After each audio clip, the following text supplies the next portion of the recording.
Gipailawom sa drug test sa mga pulis gikan sa regional headquarters sa Police Regional Office Region 11 Martes sa buntag. Kapin usa ka libo ka mga pulis ang target nga ipailawom sa drug test. Matud ni Police Colonel Mariano Rodriguez, ang acting Deputy Regional Director for Administration, kabahin kini sa nagpadayon nga internal cleansing sa Philippine National Police. Masiguro nga magpabiling drug-free ug mamintinar nga disiplinado ang tanang personahe sa kapulisan.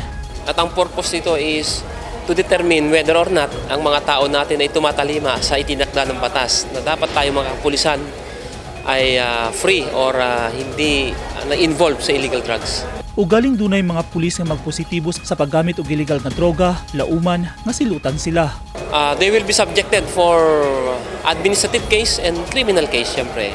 Yan ang kailangan nilang panagutan ng kanilang mga pagkakamali or pagkukulang.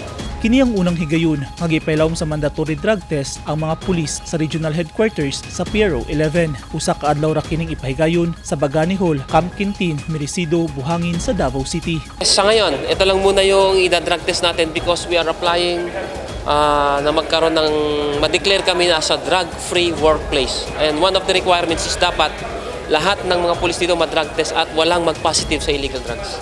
Obligado nga mopailawom sa drug test bisan ang mga naka-on leave na mga pulis. Yung mga personnel natin na naka-leave na nasa ibang lugar na natapat kasi hindi nila alam na ngayon yun